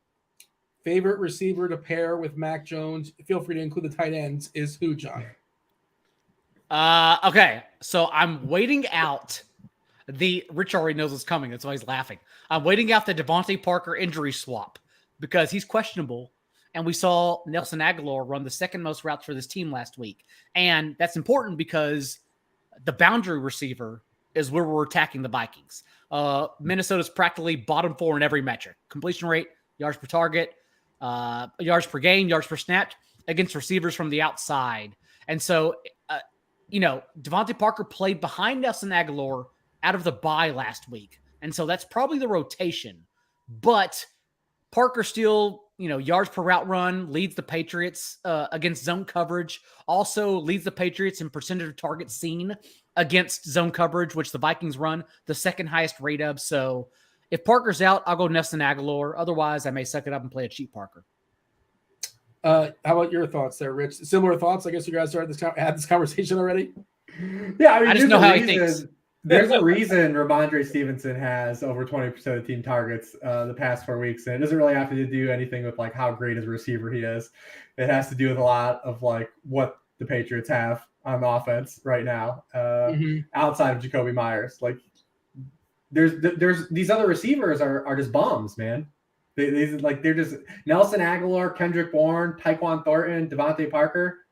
They're just not good. There's a reason, like, because targets are earned, right, by good players. And these guys aren't getting open. They're not getting the football. There's a reason why Jacoby Myers has such a huge target share in games that he plays, and then the rest is just checkdowns, right? Like, these other receivers just aren't very good. So, I mean, I'm probably not going to play any other Patriots receiver outside of Jacoby Myers, and then we will include Ramondre Stevenson as part of the guys you can play as kind of like a run back, with him. Probably more on DK than so on Fanduel, where you can get kind of cute with Damian Harris. Because, I mean, if the Patriots win this game, which definitely is an outside realm possibility either, right? Like, this is still a tight total. They're dogs, but it's still a relatively tight total. And they're hanging with the run game on a short week. Damian Harris was by far the better runner last week against the Jets. Yeah. So on a short week, do they kind of mix the workload up a little bit? Maybe not give Ramondre as many carries. You mix in Damian Harris. We still have no idea too, like, if like Damian Harris is like completely froze out at the goal line. We don't really know that, right? Like, he could still be kind of a thorn there. We don't really know. They just haven't had any opportunities. It's like Daigle said, if Nick Folk was on this slate, man, we'd just be jamming some Nick Folk. Nick Folk. Because every time the Patriots get in their red zone, they might as well kick on first down. Like, Fanduel 2018 or something, you go to roster them. which is an unfortunate thing to hear when you're really prepared to onslaught the Patriots, which I'm ready to do. Yeah, I mean, I can get with making some Mac Jones teams and like seeing him as like, if Allen doesn't get there, like there's a place where Mac Jones can easily get to, I think, like, 16 to 22 points, like in that area. And then if you get that where you have a Josh Allen game where he only has, like, say, 25 and not the 35, like that's live, because you're playing a lot of really good players around Mac Jones, but you're saving at salary. And the Vikings have had multiple passing touchdowns in 4 of their past 5 games. Under Ed Donatel, like, we know the structure of the defense. You're going to see a lot of cover 4, a lot of cover 6. They allow completions. It's the structure of the defense to allow short completions. So you're going to get a lot of catches, I believe, from like, Ramondre and Jacoby Myers. But like, I just don't see an objective way to play any other guys. Like, we don't, like, you can say maybe Nelson Aguilar because maybe he'll be out there, but like, there's no like lock that if Parker misses, like, he's locked in as the next guy up. they could easily just play Tyquan Thornton like they were for a couple weeks, or play Kendrick Bourne. I want to play the guys at least know we're going to be out there. That's what makes the rest of the Patriots like such a crapshoot. But if you trust our ownership projections, Stevenson versus Harris, we have Stevenson currently projected as the highest owned running back on DK, 49%. Harris at 10%. People loves, just like we talked about a couple weeks ago, Dean, with Deontay Foreman, people love Stevenson as well, man. They don't, even when he's not the best player among the Patriots running back, they love Stevenson. 42% for Stevenson on FanDuel and 12%. And he's more expensive. And I just wish Harris can catch the ball, like they would throw him. Yeah. I guess I would change things as far as the ownership, but that's on a 3-game slate. Absolutely, Harris can score 2 touchdowns. Like that can happen. And if he's going to be kind of sort of lost here, I think it's just an interesting thought. Maybe be over on Harris, maybe a little bit under on FanDuel, especially. You might want to be over on Harris. I thought Harris was live last week on FanDuel, like on the main slate for 5,800. Because also remember, like that game he missed before their bye, he was out with an illness. It wasn't an injury, so like he bounced back, averaged over 8 yards per carry, was the better runner, as Rich mentioned. And so, sure, we can definitely see him getting more carries here as he was outscoring Ramondre Stevenson through the first 2 months of the year. But if the Patriots go down like 14-0, he's dead. Yeah. Yeah. Well, our lineups are dead. That's a wrap, man. Yeah. Time to look at the next slate. Well, that's the last game of the slate. Time to look at the main slate, which we'll touch on.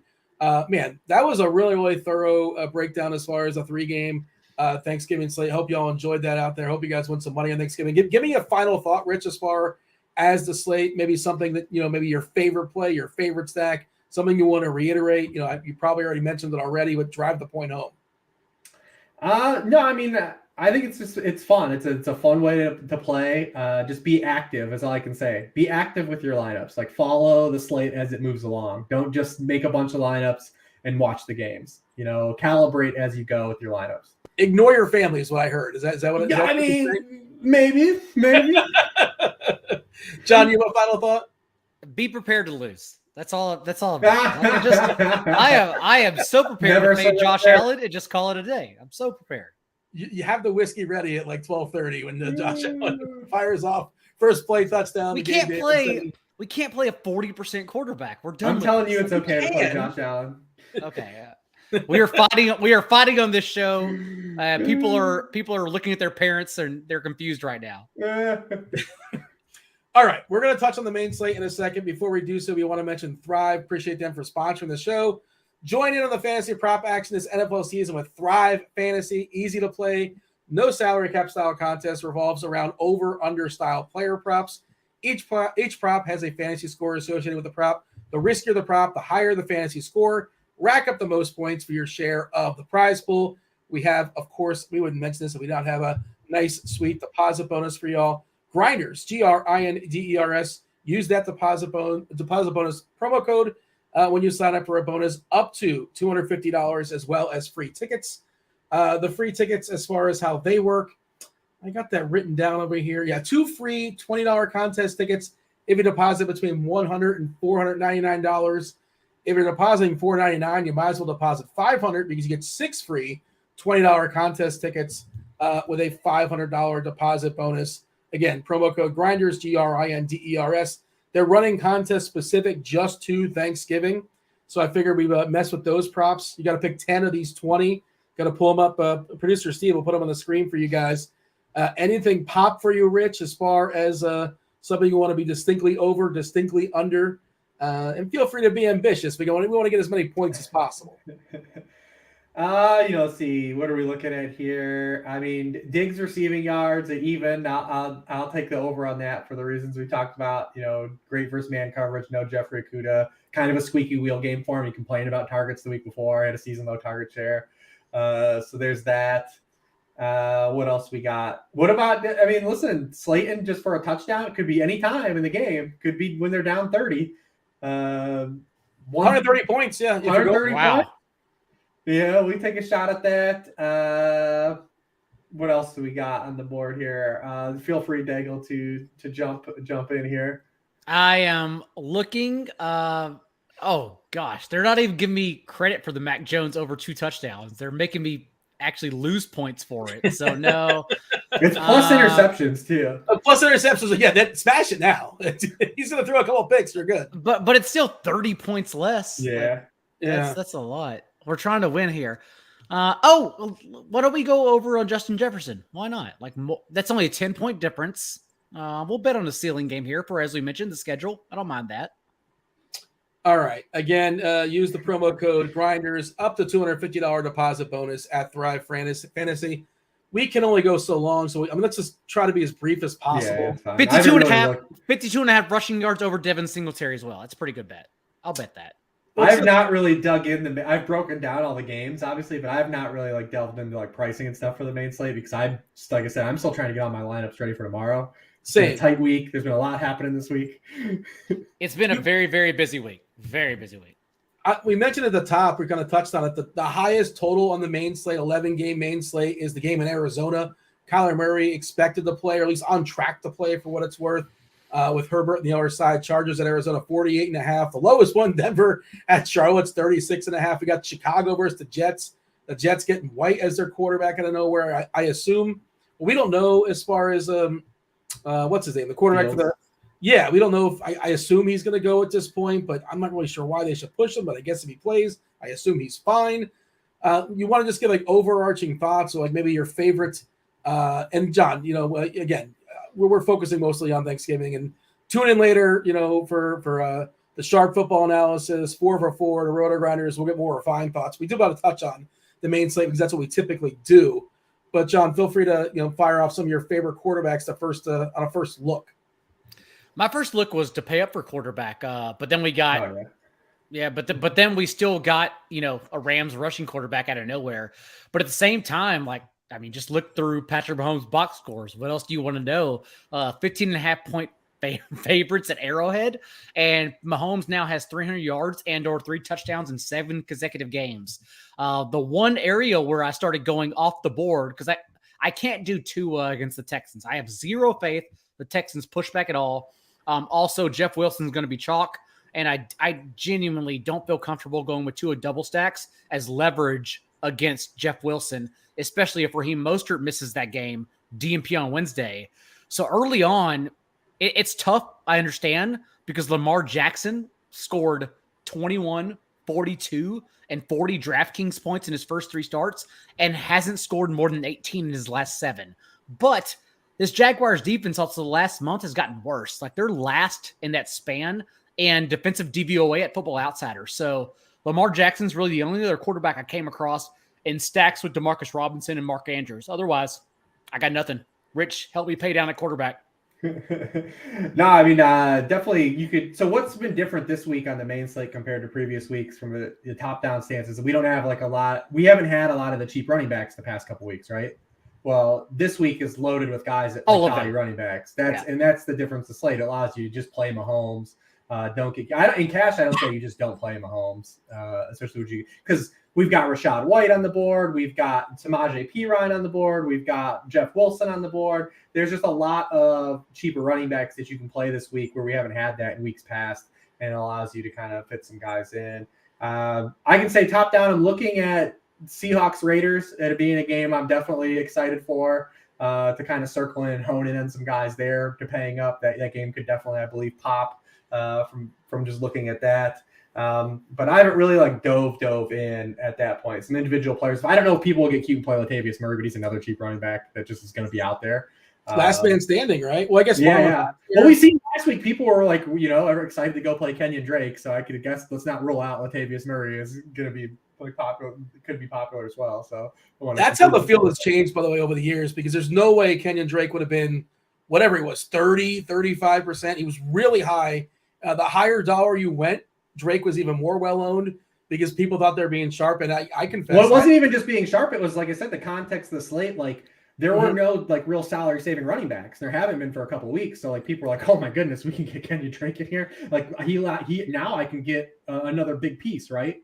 And Like, to be fair, I used him, which we'll show at the end of the show for everyone, because I again, used just him in because they that want to too. leave, no big deal. But I used him in our 4-man contest because, I mean, the Ravens still had the second highest team total on the slate. I was like, oh, well, like Kenny Drake had 24 touches the week before. Like, why not? Yeah, that did not go well, by the way. Did not go well. 35% in small field. Daigle, did I hear you say like you had no confidence in Houston punching back versus Miami? That's what you said, right? Correct. Am I supposed to not think that? No. I just think I agree with you. Like I don't have a heck of a lot of confidence in Kyle Allen either. Doesn't he have a field named after him in Texas A&M? Is that the same guy? Different guy. It's not his field, yes, but it's not like named after him. No. even though he was part of the recruitment class, because this is where A&M bottomed out under Kevin Sumlin. They recruited Johnny Manziel, Kyler Murray, Kyle Allen. Yeah, those are the three all together. And someone promised them all starting jobs, and only one could win. It was obviously Heisman himself, Manziel, who also drank himself out of the league. But then, never forget, Dean, Sumlin the next year kept Kyle Allen and used Kyler Murray as a third down quarterback, like a running back, but a quarterback. And that's why he didn't transfer. He transferred to Oklahoma because he was like, I'm Kyler fucking Murray. Why would I ever be a third down quarterback? That makes no sense at all. I didn't know Kyle Allen played at Kyle Allen Field. Like I didn't even know. I don't follow a lot of college football, so I had no idea. But the back half of my question was, and I don't think this is wrong thinking. Like I love the Chiefs too. Like if a 30 team total, they're favored by more points than the projected points for the team total for the Rams. Well, what makes you think the Rams are going to punch back? Is kind of my retort. Like how was Bryce Perkins and A-Rob and Sklonarnik? The Chiefs are like the Bills, right? It's not one of these situations like it's been at the Eagles this year, where like the Eagles go up and then they just run every play in the second half. Like they're like the Chiefs are probably going to still score 30. Like they're not just going to like get to 20 and be like, we're good. Like it doesn't matter who they play, right? Like they're still going to do what they do. The other thing too is that the Rams actually like legitimately still have like been putting up a fight against the run. Like they're still stopping the run pretty well. So. Yeah, I mean, I don't know. We're also going to see running backs, too. I mentioned Antonio Gibson, I think, is going to get really steamed by the end of the week. And we've already seen the Michael Carter stuff from people, like the Mike White, Michael Carter stuff. So, like, Michael Carter's another guy. That's a thing, supposedly. What's that? Dump off passes is supposedly a thing? Yeah. Even though Mike White had 130 dropbacks and it was with Jamison Crowder and Keelan Cole as wide receivers, like, we're just going to cite those like it's cool. And also, like, people are going to pay down for Kyren Williams 100% without Darrell Henderson. Again, a double-digit game script here we expect. Kyren Williams ran 24 routes to Cam Akers 7 last week. Like, Kyren Williams, the pass catching back on DraftKings, at least at under 4K. Like, we never get that player. I believe it's 3,900. I could be wrong about that. Maybe it's 4,900. 4,900. Okay. Yeah, under 5K, which we never get as well. There ain't no dump offs from my guy Bryce, man. Dude, he's gonna be rostered. He's 100% gonna be rostered. It depends how much value opens up or not. I think he's gonna be in people's pool right now, and we'll see. Stay tuned. Pacheco on the other side is only $600 more, and CEH went on IR. Supposedly Ronald Jones might get some run as well. McKinnon's there. He'll dress. Yeah, but I mean, Pacheco is the first guy we want, I guess, on that Kansas City team. Yeah, it's just tough because he's not going to catch any passes, and they're the pass heaviest team inside the 10-yard line. That's why he's kind of like the worst DraftKings player too. Yeah. But we talked about the red zone. It blew my mind. I was watching red zone last week. David Johnson is still in the league. Like, they just signed him. They just signed him. I had no. I'm like, wait, that's not the David Johnson. That's a common name. That's another guy who went to like I don't know Wichita State or something. That's the same guy. Yeah, good for him. Welcome back. I mean, he won so many tournaments for so many people back in 2016, 2017, whatever it was. Probably not that long ago. Pair him with like Le'Veon Bell on Pittsburgh. As far as running back, popping here, Elliott looks awesome in that game against Arizona on the turf. Like for sure, he looks like a strong play. Walker looks too cheap versus Vegas at 6'9". That looks like a pretty good price. Some would say nice. CMC versus New Orleans, positive game script there as well. Who do you see on first look, Rich, as far as some running backs that are popping off for you? I thought we already did all those. We talked about like 30 running backs already. Did we really? Okay, I didn't officially turn it running back. Yeah, okay, fair enough. You got anybody else, John? As far as quarterback, you want to hit receiver? You hit on Ken Walker, who was literally a bell cow before in Munich before the Seahawks went on bye. Also, though, like before that game, the Cardinals game on Monday night, it's a short week. I know they're coming from Mexico City. They're back at home. They're indoors. Before like that game became a blowout, James Conner out-touched Keontae Ingram 16-1. So like basically the last two games when James Conner was on the field, Keontae Ingram has had 2 touches. James Conner has had the rest of them among all their running backs. So if you think the Cardinals hang around against the Chargers, which maybe they can, Chargers still allowing a league high in rushing yards per game. James Conner is still a good play, especially on FanDuel because we're chasing touchdowns. Rich, give me a couple of receivers. Listen, you should just find a way to pay for Devontae Adams every week at this point. Like, just find a way. Like the numbers this dude is putting up are just like absolutely bonkers. They're road dogs. Just find a way. Do what you can. Do what you can to put him in. I mean, if you I said we don't have the luxury of like, because we played some of him the week that he had the flu game, but look at every game he's had outside of that flu game, like over like the past 8 weeks. Like look at the box scores this dude has. Yeah. And he's just getting absolutely jammed with targets. Like the last 3 weeks, he's almost had a 40% target share, like every week. He's over 35% every game. Just find a way to play him. There's no receivers left really. Him and Mac Hollins, and then like Foster Moreau is like there's nobody else. Keelan Cole, I think he's doing the exercising deal, right? But they're not really throwing him the football. But Keenan Allen, by the way, looks like a pretty good price, assuming he's like, gonna get a full allotment or close to a full allotment at 6'1". Feels a little bit too cheap for historically where it'd be priced at. Good matchup there against Arizona as well. What do you have, John? Give me a receiver or two before we can have some fun. I think Terry McLaurin will probably get steamed on DraftKings in particular. He's only 5,800, I believe, and he has a 29.1% target share the last 5 games from Taylor Heineke. He's basically baby Devontae Adams. Like, they're not as accurate as the targets are from David Carr. CeeDee Lamb because they're not throwing. Yeah. They're not as accurate from Taylor Heineke, but he's still out there getting all the targets. That's fine. T. Higgins returned from his bye, clearly at full strength, the season high 33% target share. And then now we get a Titans defense that like are allowing a league high in yards per attempt against boundary receivers. So although I do think that game's going to be lower scoring because it's Joe Burrow against 4 pass rushers, basically that's how the Titans are getting there. I still like T. Higgins too. And then Greg Dortch. What about no, not to cut you off, but what about Chase is supposed to come back this week? According to I think Burrow himself said he expects Chase to play. So how does that affect? I actually like Tony Pollard last week. I think I'd still play Higgins even more, honestly, because I don't think Chase is going to be a full player this week at all. Not even close. Fair enough. All right, close it up. And then Greg Dortch is going to be chalk if he plays. He's 3,100 on DraftKings. Everyone's going to play him. He's also dealing with something. He's questionable. He's questionable. They said he's day to day, which gives him a little more hope here. Marquise Brown also coming back. Okay, well I'll play Greg Dortch no matter what if he plays. That's fine. I heard pitch count on but again, this is Wednesday night. We'll see, but stay tuned. I don't even know what Brown is priced at, and he only needs to like 2 plays or maybe 1 player to get there, right? He can get loose for sure. All right. Do we want to mention tight end? I see Ronald in chat said enough of Moreau talk. I'm sick of him. I mentioned his name in passing. I didn't say he's a great player. He had a 33-yard catch. Does that help?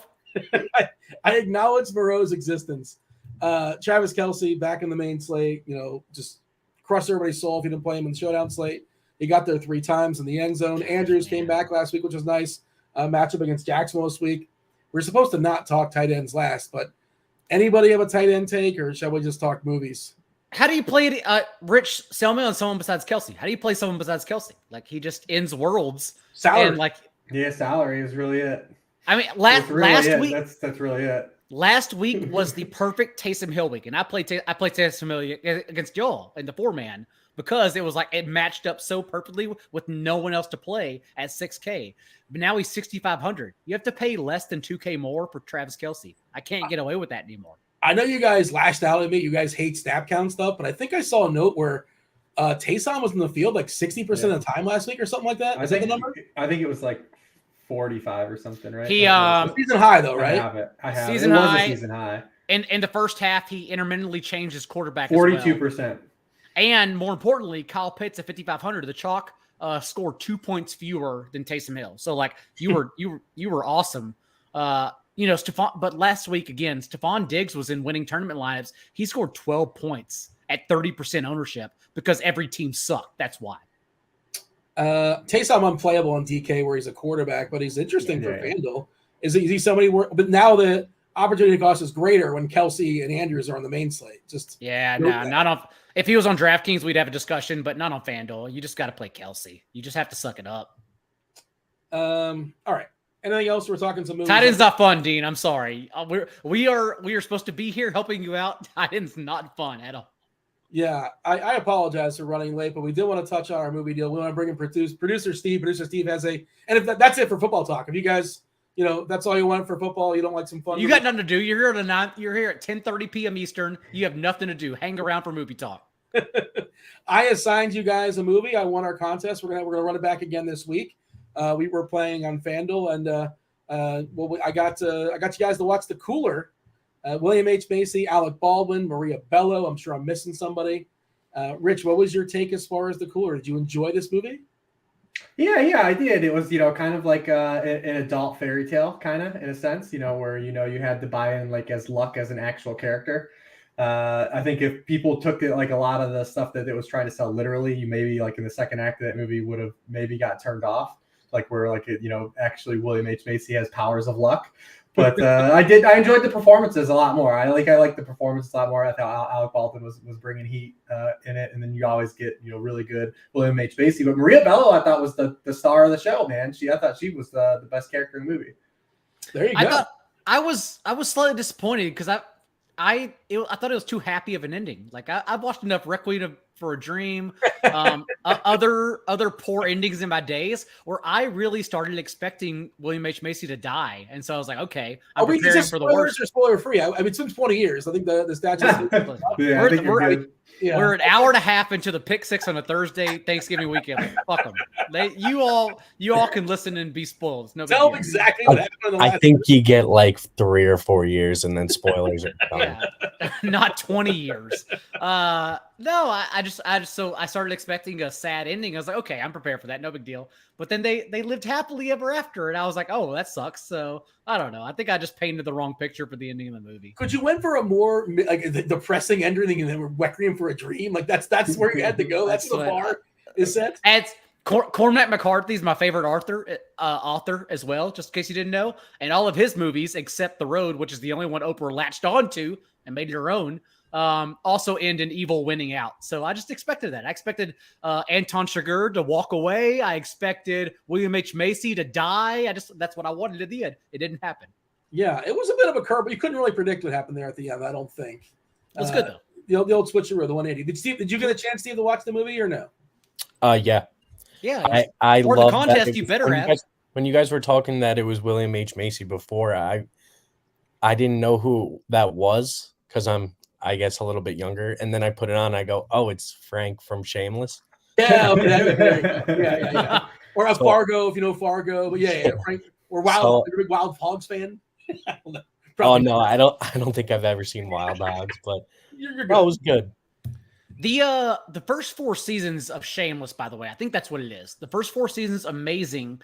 And then I think after she owns the washer dryer area, that's when it gets a little lame. But to that point, when she buys her own business, that show is incredible. It's a wild show. They have like storylines that could last like a year and a half that are like started and done in like 2 episodes. Like you could have really stretched that out. Great show though. Great show. You ever watch? It was based on a British show. There's a British show. Basically, they just stole the premise. But you ever watch this, Rich? Shameless from Showtime? Yeah, I checked out. Like I think season 3 is when I kind of failed. Yep. Where it got a little cyclical for me. It kind of was spinning its wheels, characterized. But I always thought like I've almost gone back to it a few times as like the workout show, like when I'm on the bike. Like do I would start this and give it like finish it? But I haven't done it. By the way, Rich, like, I don't know if you want to announce it, but like, I feel like you accomplished something big. You should tell everyone. We're here with friends right now. What did you accomplish? I hit today. I hit 50 pounds. I lost 50 pounds since March. Oh no shit! That's awesome, man. Congratulations. Hell yeah. That's a big deal. We're making moves. Let's go. But you mentioned Shameless, the lip on Shameless, the bear. Watch the the bear is awesome. Based in Chicago as well, I believe. Yes. That's it's like the a really one where quick he's watch. the cook, the chef. Yeah. There's a great Warner episode in that, a one shot that's is Incredible. intense. Yeah. When they make you never want to work in the food industry.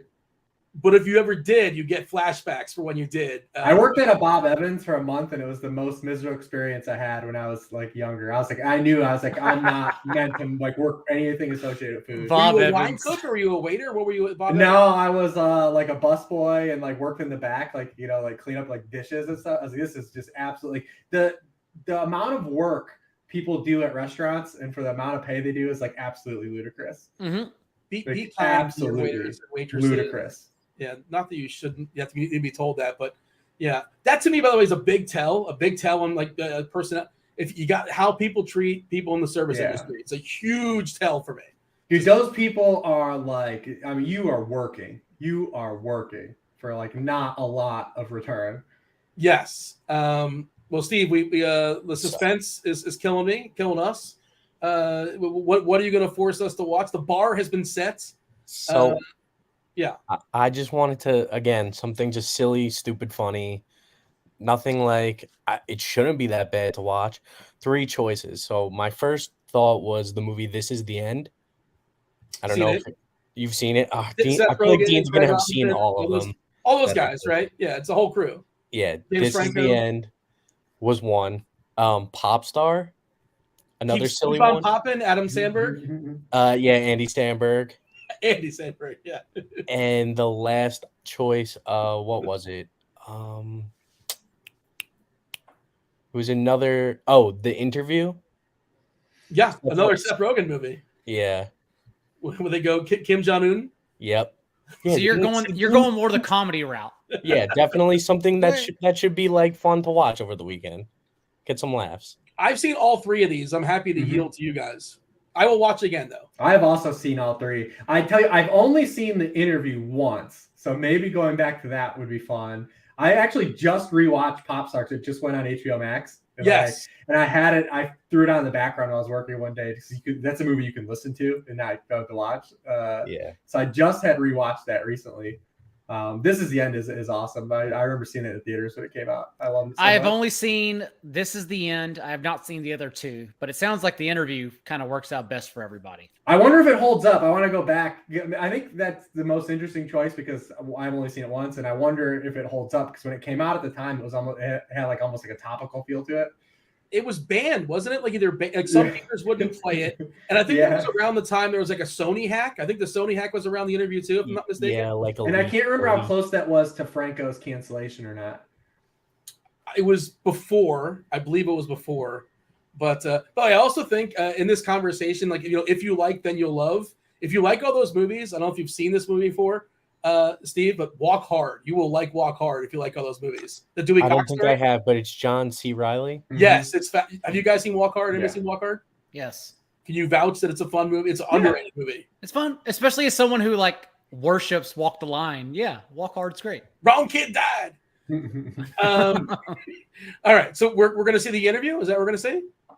That works. The interview sounds good. And Steve, if you want to pop up, I have your screenshot of your winning lineup. You might as well show it off since you beat 3 people who either do it for a side job or play professionally. You kicked our asses with your lineup on the right. So, and it was all he had all 1 p.m. players. Like I thought for sure. I was like, oh, Steve's like, I'm gonna run him down. I was like, oh, I'm gonna run him down easy. I saw Jahan Dawson. I was like, I'm gonna run him down. No big deal. And no, he fucking kicked our ass because every team sucked. That was the moral of the slate, was that it was a GPP bro week. The chalk died. It definitely was. I tend to feel like most of my lineups are GPP lineups. Mm-hmm. I like in those the 4-man's playing more like I just been playing stacks and stuff in those and just trying to see I think I had Mixon. Mixon cost me so much money last week, and then Samaje Perine has 3 touchdowns, like the ultimate like kick in the pants. Yeah. Crazy.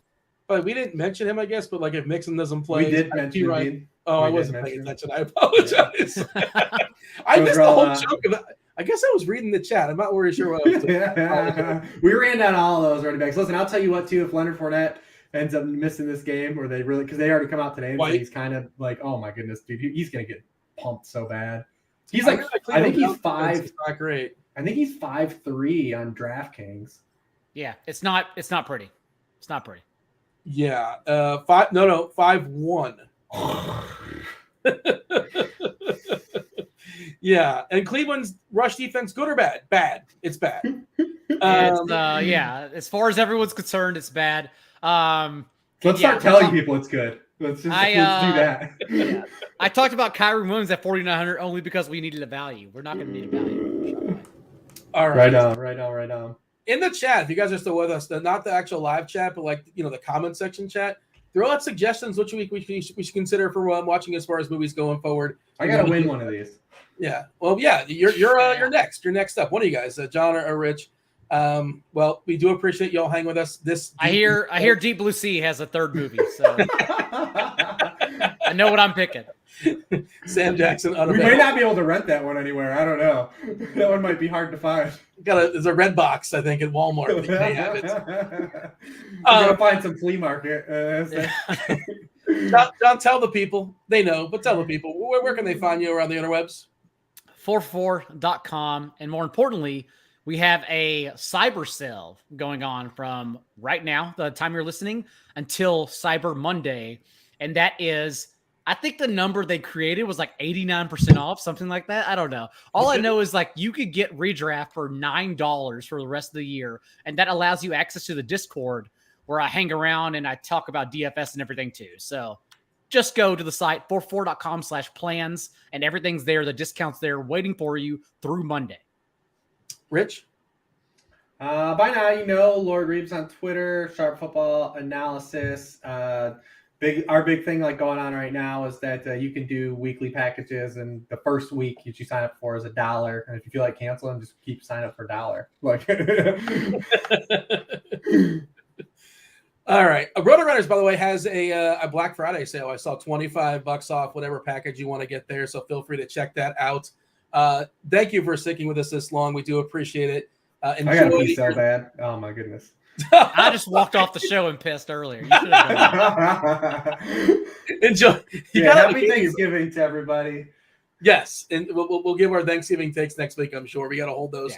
Yeah. Stay safe. Enjoy yourself. Enjoy the football. On behalf of our sponsor, Thrive, producer Steve, John, and Rich, and RotoGrinders, and toboggans, and beanies, and dressing, this was the NFL Pick 6 Show, Week 12. I was Dean. Thanks for listening. Good luck. We're out of here. Holler.